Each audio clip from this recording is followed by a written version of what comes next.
Hi, I'm Cailyn. I'm an aspiring shepherd. I thought I would start recording some of the work that I'm doing to our barn and to the rest of our farm to prepare us for sheep. One as like a documentation of my journey to this point, and two is maybe some encouragement to people who are thinking of doing the same thing but have no idea where to start, because I have no idea what I'm doing half of the time, but I've been watching a lot of videos that I found really helpful, and I've been reading a lot of guides and taking a lot of classes. So I hope that this is helpful to some of you, or at least just fun to watch. So I'm going to talk you through a little bit of what I'm doing today. Today I'm working on some fencing. This is day probably 4 or 5 of working on fencing. We need to run some electric from our barn along one of our fences, or 2 of our fences, down to the end of our property. There might be some groundhog activity. Well, that's Beagle, but there might be a groundhog. she's hunting. Eloise! Eloise! We don't need to do this. Can you see? Look what she's doing. She caught a rat this morning. She's on the hunt. This is Oliver. He will be a sheep herder. Okay, so the fence I'm talking about is this one here. I need to bring the electric across the top of this fence all the way down to the end of our property, which is basically where you see those trees, the big green pines. And then you see this other fence, where's my finger, along here. I'm also bringing electric over there. What I'm going to do is I'm going to run a line along the top. So you'll see these little black insulators. That's going to hold our hot wire. So it just kind of slips through there. And it's going to run all the way down this fence. We're going to go across the other way too. And those are going to hook up to our perimeter fence, which will have additional wire along for more electric. This will allow me to kind of plug in with my portable electric net fencing, so I won't need to use any kind of solar batteries. I can just make sure that I'm attached to either the perimeter fence or one of these interior fences to get the electricity.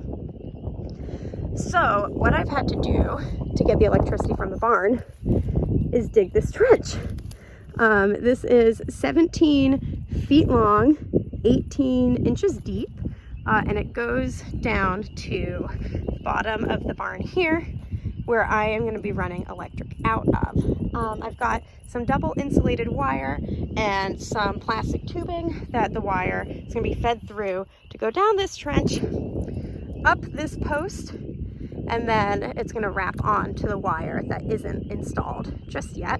And I've got my grounding rods. I've got 22 feet of grounding rods. Well, there's 3 of them. There's 22 feet below ground. Yeah, so that's what I'm doing today.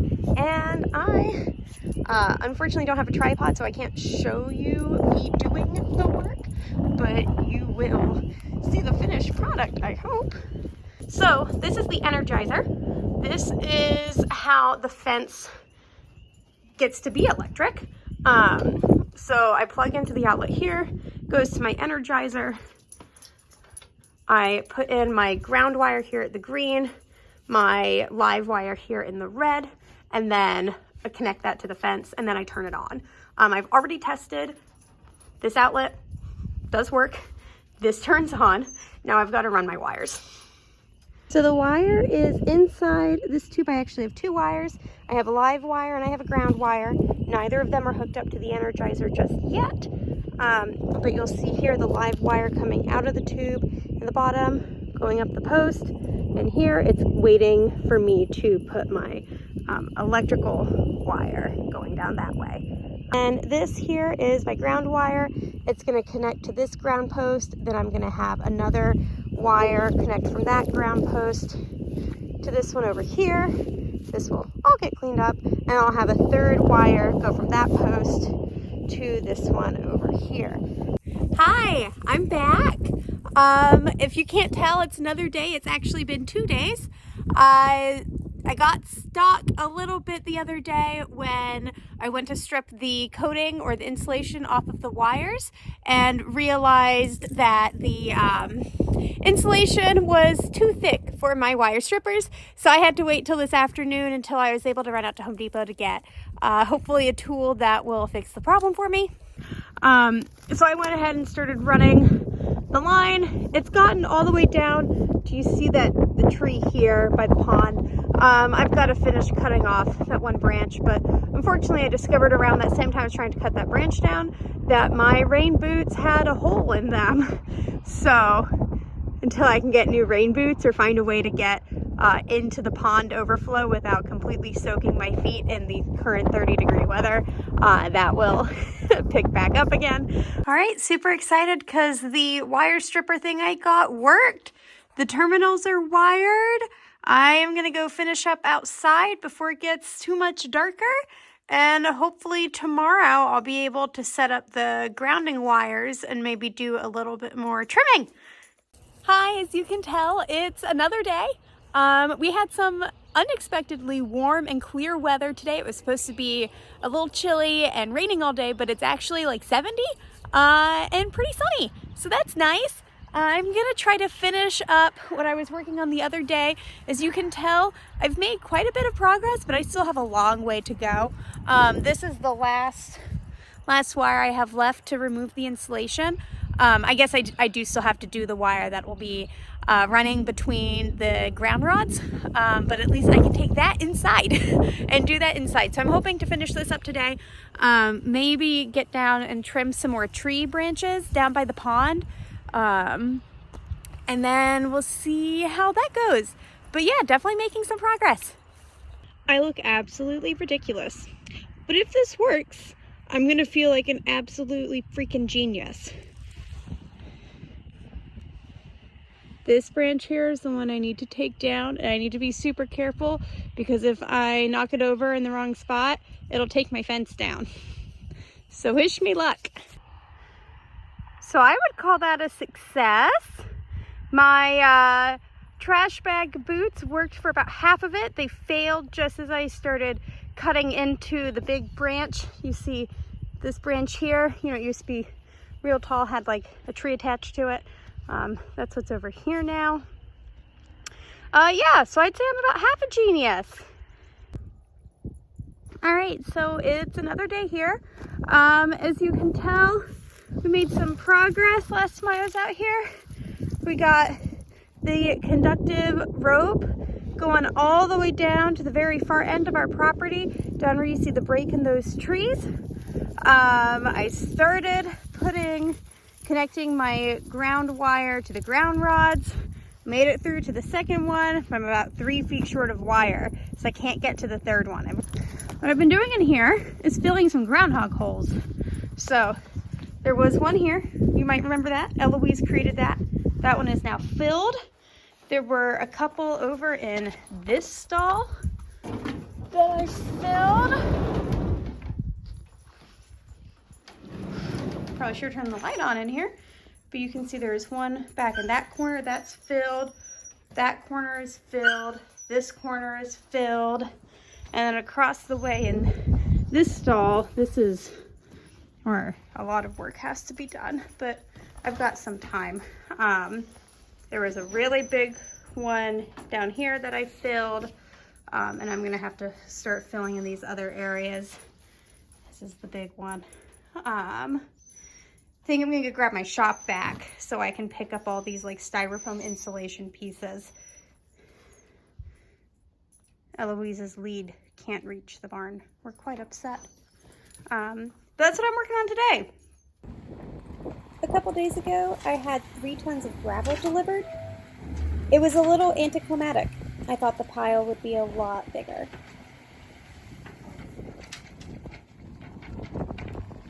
Just wanted to give you guys a visual of the kind of groundhog holes I'm dealing with.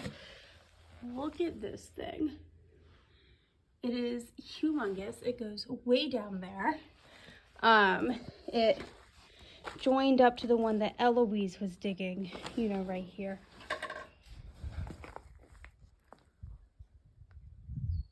Okay. barn ghosts. So, yeah. It's crazy. I have industrial groundhogs. All right, so I've balanced you on a hay bale. I promise if I ever decide to post these videos, I will get a tripod.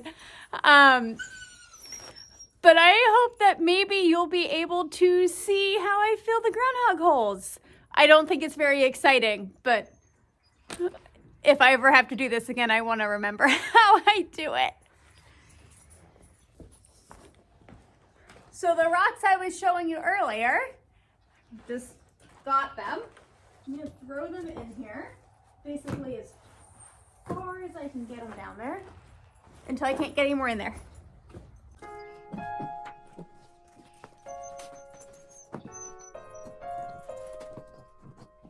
Alright, that's about all I can fit in there for now. I'm going to shovel some gravel in there, and then I'll put some more rocks.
All right, I am gonna attempt to maneuver the stall mat back on top of this hole, and that'll be this.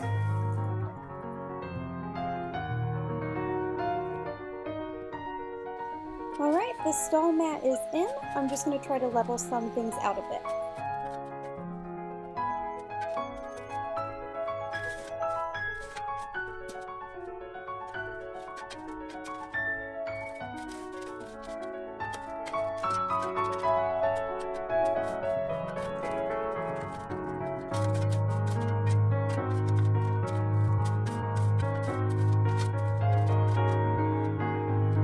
I'm not gonna say that's perfect, but it's better than before.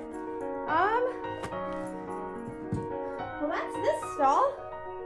That's exciting. I have 2 stalls done. That's all I needed. All right, so my wire came in. Super excited because it's Tuesday and not Friday. So I'm gonna finish getting my ground rods connected.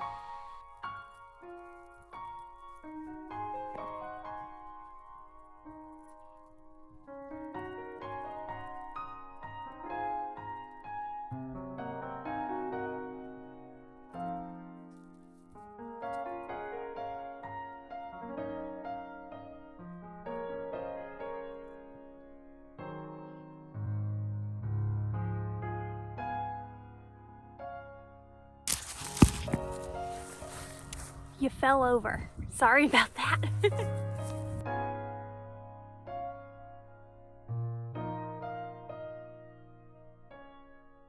Because we're getting 2 of our sheep tomorrow, my friend Mary offered to help me out.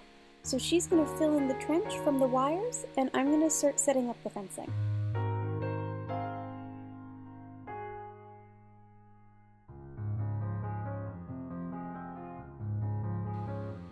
Now I'm securing the electronet post to the wooden fence post with clamps to keep it nice and secure.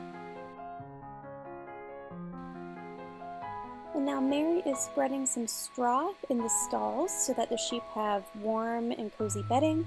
As you can tell, this is puppy approved.